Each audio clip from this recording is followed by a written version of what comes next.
Les personnes passées ou placées sous main de justice, accompagnées par permis de construire, sont des personnes qui ont connu des traumatismes pour la plupart dès l'enfance, qui ont pu être accentués par un passage en détention et du coup ils arrivent avec une très grande fragilité à l'association, d'où l'objectif et le souhait à l'association de travailler cette question par un projet qui a été créé autour de la santé mentale.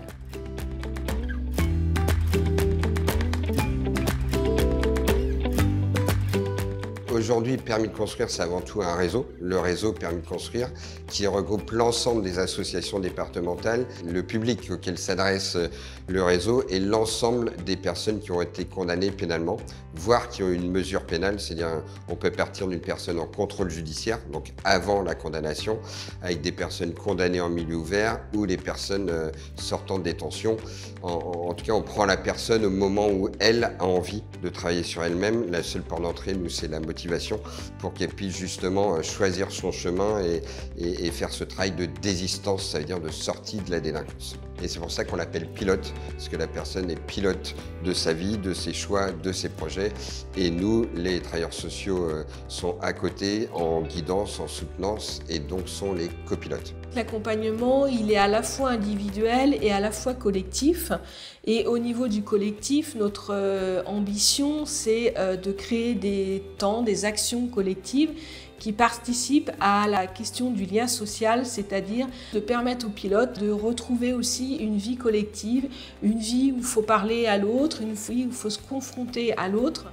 Je me suis réinsérée dans la vie professionnelle et même le cercle d'amis, enfin, personne ne sait que j'étais en prison. Et ici, on n'arrive plus à être soi-même, en se disant que, ils savent, ils comprennent, parce qu'ils en voient tous les jours, et on se relâche un peu, qu'on se dit, bon allez, ici c'est la maison.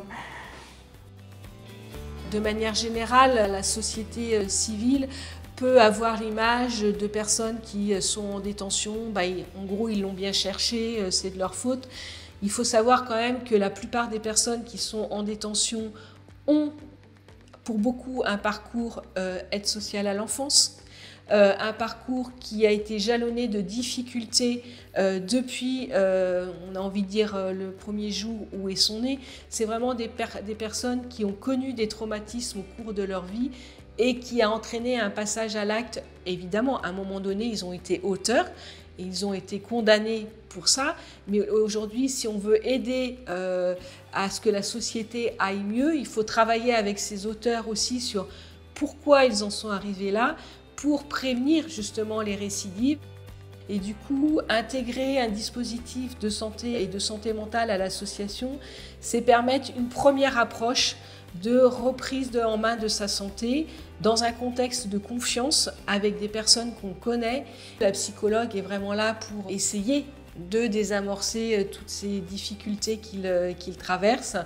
Et au niveau de tout ce qui est atelier collectif et compétences psychosociales, c'est vraiment l'idée de pouvoir faire en sorte qu'aujourd'hui, ils se sentent mieux dans leur peau pour être mieux en société et qu'ils puissent reconstruire un parcours. Je pense que toutes les personnes qui sont passées par l'incarcération sont concernées par la santé mentale, parce que ça laisse des traces.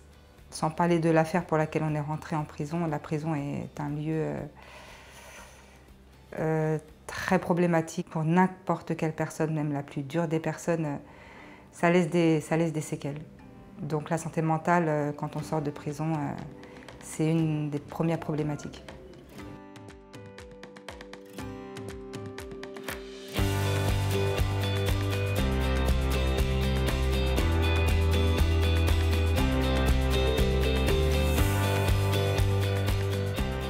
Il est fondamental que la société, que chacun de nous prenne en considération ce public que sont les personnes condamnées pénalement. De fait, elles redeviennent un jour citoyens à part entière et au cœur de notre société. Et donc, si chacun de nous et si la société n'en trouve pas sa porte, ne prend pas en considération cette personne-là, le cadre de récidive ne peut que s'accentuer.